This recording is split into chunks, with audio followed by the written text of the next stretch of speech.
Hi friends, నమస్తే. నేను మీ Madhavi Krishna. Welcome to my channel Madhavi Krishna Telugu stories. హృదయం ఊగిసలాడే 3వ భాగం. Stop the car. Narmada warn చేసింది కిరీటిని. అతను వినిపించుకోలేదు. హాయ్ స్వీట్ హార్ట్ అంటూ ఫోన్లో తాపీగా మాటల్లోకి దిగాడు. అటు నుంచి ప్రస్తుతం గర్ల్ ఫ్రెండ్ ఏమో తెగ గారాలు పోవడం వినిపించింది ఆమెకి. ఈ రాత్రికి ఎక్కడా? ఫైన్, తప్పకుండా. ఇంకా మాట్లాడుతూ ఉండగానే వేరే కాల్ రావడంతో ఆ కాల్ కట్ చేసి ఈ అమ్మాయితో మాట్లాడడం మొదలుపెట్టాడు. ఒకేసారి 2 అమ్మాయిలతో రొమాన్సా? How disgusting! చిరాగ్గా అనుకుంది నర్మద. అతను వెళ్తున్న స్పీడ్కి ఒంటి చేత్తో డ్రైవ్ చేస్తుంటే నర్మదకి టెన్షన్తో చెమటలు పట్టేస్తున్నాయి. గొంతు పిడిచకట్టుకుపోయింది. తన మానాన తాను మాట్లాడుకుంటున్న కిరీటి ఆమెలో వస్తున్న మార్పులను గమనించలేదు. ఇంతలో వారి పక్క నుంచి ఒక బైక్ రాసుకుంటున్నట్టుగా స్పీడ్గా వెళ్ళిపోయింది. దాంతో కిరీటి కార్ని లెఫ్ట్కి కట్ చేశాడు. అప్పుడే లెఫ్ట్ నుంచి మరొక మోటారిస్ట్ వారిని ఓవర్టేక్ చేయడానికి ప్రయత్నిస్తున్నాడు. నర్మద కళ్ళు గట్టిగా మూసుకుని హై పిచ్లో అరవడం స్టార్ట్ చేసింది. కారు కీచుమంటూ శబ్దం చేసి ఆగిపోవడం కూడా గమనించలేదామె. నర్మదా, నర్మదా! కళ్ళు మూసుకుని వణికిపోతున్న ఆమె భుజం మీద చెయ్యి వేసి గట్టిగా కుదుపుతూ పిలిచాడు కిరీటి. నాన్న, స్లోగా పోనివ్వండి ప్లీజ్, భయంగా ఉంది, నాకు ఊపిరాడడం లేదు. నర్మద కిరీటి చేతిని గట్టిగా బిగించి పట్టుకుని ఏడుస్తూ అంటోంది.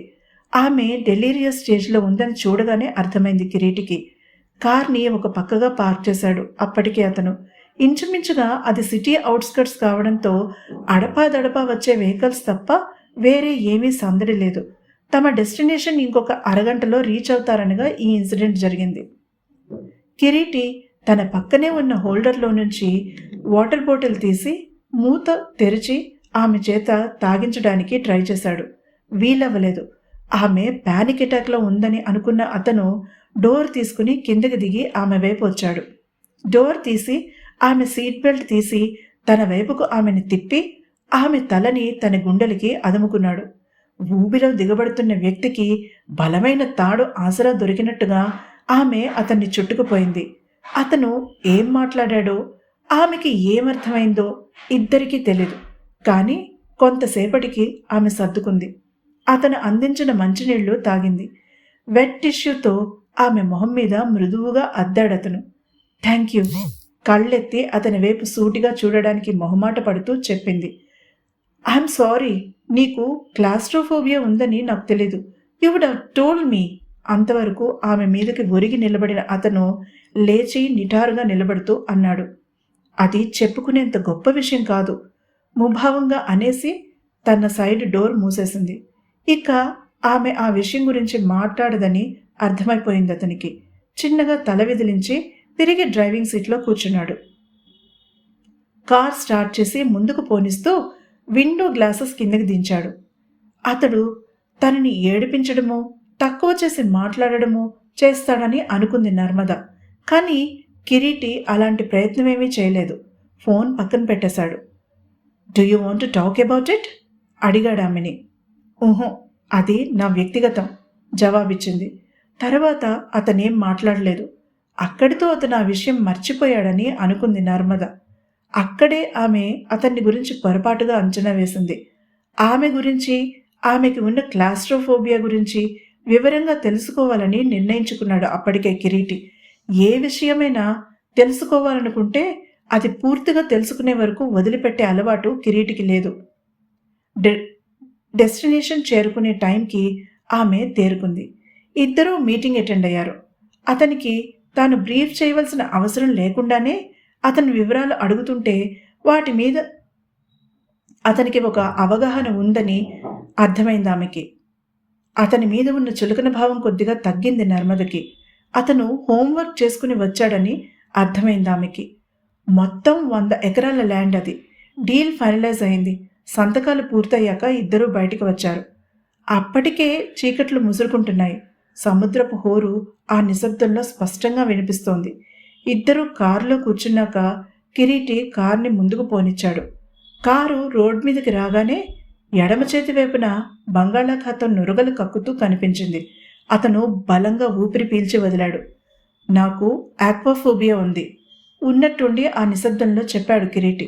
ఏంటి? నమ్మలేనట్టుగా అడిగింది నర్మద. నాకు నీళ్లంటే విపరీతమైన భయం. అంత నీటిని ఒకేసారి చూసినా, అసలు వాటి గురించి తలుచుకున్నా నాకు పానిక్ అటాక్ వచ్చేస్తుంది చెప్పాడతను సముద్రాన్ని చూడకుండా ఉండడానికి ప్రయత్నం చేస్తూ. ఆమె ఆసక్తిగా అతని వైపు తిరిగింది. చిన్నప్పుడు స్నానం చేయడానికి, అంతెందుకు బ్రష్ చేసుకునేటప్పుడు సింక్లో నీళ్లు చూసి కూడా భయపడేవాడినట. అఫ్కోర్స్ ఇప్పుడు షవర్స్ తీసుకోవడానికి ప్రాబ్లం లేదనుకో. సాధారణంగా ఎవరైనా తోడు ఉంటే అంత భయం ఉండదు సీరియస్గా డ్రైవ్ చేస్తూ అన్నాడు కిరీటి. ఆమె అతని వైపు చురుగ్గా చూసింది. అదే బాత్రూమ్ బయట సర్దుకున్నాడు కిరీటి. ఎలా మొదలైంది అడిగిందామె. టైటానిక్ సినిమా చూశాక చెప్పాడతను. అతను జోక్ చేస్తున్నాడేమోనని అనుమానం వేసింది ఆమెకి. కానీ అతని మొహం సీరియస్గా ఉంది. అతను చెప్పాక తాను చెప్పకపోతే బాగోదన్న ఉద్దేశంతో నోరు విప్పింది నర్మద. అమ్మ నాన్న నేను గోవా వెళ్ళాం. చెల్లికి అప్పుడు బాగా జ్వరం. పిన్ని దగ్గర ఉంచి మేం బయలుదేరాం. రిజర్వేషన్స్ అన్నీ ఆల్రెడీ అయిపోవడంతో వెళ్ళాం. చెల్లి కూడా గోవా రావడానికి పెద్దగా ఇంట్రెస్ట్ చూపించలేదు. అప్పటికి నాకు 15 ఏళ్ళు, చెల్లికి 12. కావేరి, అదే చెల్లి రాకపోవడమే మంచిదయింది చెప్పడం ఆపి కళ్ళు మూసుకుంది. ఇప్పటికీ కళ్ళు మూసుకుంటే ఆ దృశ్యం సజీవంగా కదులుతుంది ఆమెకి. ఒళ్ళు గగురు పడుస్తుంది. అతను ఆమె చేతిని తన చేతిలోకి తీసుకుని చిన్నగా నొక్కి వదిలేశాడు. ఏమీ మాట్లాడలేదు. ఆ స్పర్శలోనే ఆమెకి కొండంత ధైర్యం ఇచ్చినట్టుగా అనిపించింది. ఘాట్ రోడ్ మీద నుంచి వద్దని అమ్మ చెప్పినా నేను నాన్నని అటే తీసుకువెళ్ళమని ప్రోత్సహించాను. అమ్మ ఫ్రంట్ సీట్లో కూర్చునుంది. నేను వెనక కూర్చున్నాను. నాన్న హుషారుగా డ్రైవ్ చేస్తున్నారు. ఒక టర్న్ దగ్గర పెద్ద యాక్సిడెంట్ని మిస్ అయ్యాం. అమ్మ నాన్నగారిని స్లోగా వెళ్ళమని చెప్తోంది. నాకు కళ్ళ ముందు నల్లని తెర అడ్డు వచ్చినట్టుగా ఏమీ కనిపించలేదు. నాన్నని కార్ ఆపమన్నాను. ఒక స్ప్లిట్ సెకండ్ నాన్న నా వైపు వెనక్కి తిరిగి చూశారు. అదే వారి ప్రాణం పోవడానికి కారణమైంది చెప్పడం ఆపి మొహం పక్కకి తిప్పుకుని బయటకు చూస్తూ కూర్చుంది. ఆ కార్లో నువ్వు వెనుక ఉన్నావా? కిరీటి కన్ఫర్మ్ చేసుకోవడానికి అడిగాడు. అవును, ఇప్పటికీ నేను చూడగలను. కార్ కంట్రోల్ తప్పి ఎదురుగా వస్తున్న వెహికల్కి డాష్ ఇచ్చి ఆ తర్వాత పక్కన ఉన్న చెట్టుకు బలంగా కొట్టుకోవడం. ఈవెన్ సేఫ్టీ బ్యాగ్స్ బయటికి వచ్చినా చాలా ఫోర్స్గా తగలడంతో నాన్న స్పాట్లో పోయారు. అమ్మ ఒక రోజంతా హాస్పిటల్లో ఫైట్ చేసి పోయింది. నేను వాళ్ళిద్దరి శరీరాలని తీసుకుని ఇంటికి చేరుకున్నాను. ఒంటి మీద చిన్న స్క్రాచ్ కూడా లేదు నాకు చెప్పింది. సర్వైవర్స్ గిల్ట్తో ఆమె బాధపడుతోందని అతనికి అర్థమవుతూనే ఉంది. అతను ఆడపిల్లల పర్సనల్ ప్రాబ్లమ్స్ గురించి ఎప్పుడూ డిస్కస్ చేయడు. వారిని ఎంజాయ్ చేయడం వరకే అతను ఆలోచించేది. కానీ నర్మద విషయంలో అలా ఉండలేకపోయాడు అతను. ఆమెలో ఏదో ప్రత్యేకత ఉంది. అతన్ని ఆమె వైపు లాగుతుంది. చిన్నగా తల విదిలించాడతను.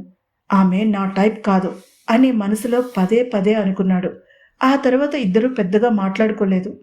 వైజాగ్ సిటీలోకి ఎంటర్ అయ్యాక అడిగాడు తనని ఎక్కడ డ్రాప్ చేయాలి అని. ఆఫీస్ దగ్గర చెప్పింది.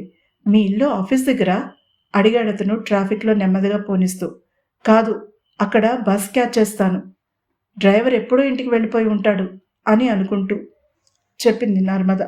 ఆర్ యూ క్రేజీ అడిగాడు విసుగ్గా. ఆమె మాట్లాడలేదు. నేను ఇంటి దగ్గర డ్రాప్ చేస్తానంటుంటే బస్ ఎక్కుతానంటావేంటి? అడ్రస్ చెప్పు అన్నాడు. ఎంవిపి కాలనీ అంటూ అడ్రస్ చెప్పింది. ఇంతలో అతని ఫోన్ మోగింది. రాత్రి అతని అపాయింట్మెంట్ గుర్తొచ్చింది ఆమెకి. అంతవరకు అతని మీద ఉన్న సాఫ్ట్ కార్నర్, ఫ్రెండ్లీ ఫీలింగ్ మాయమైపోయాయి. ఎందుకో ఈర్ష్యగా అనిపించింది నర్మదకి. ఆ భావాన్ని బలవంతంగా మనసులో నుంచి తుడిచేసింది. గుడ్ నైట్ నిమి, ఇంటి దగ్గర డ్రాప్ చేశాక అన్నాడు. నర్మద కోపాన్ని ఆపుకుంటూ అతన్ని సరిచేసింది. అతను నవ్వి కార్ రివర్స్ చేసుకుని వెళ్ళిపోయాడు. చాలాసేపు అతని గురించే ఆలోచిస్తూ ఉండిపోయింది నర్మద. అతను కూడా ఆమె గురించే ఆలోచిస్తున్నాడా, లేక తన గర్ల్ ఫ్రెండ్ని కలుసుకోవడానికి వెళ్ళాడా? తెలుసుకోవాలంటే తప్పక తర్వాత ఎపిసోడ్ని వినాలి.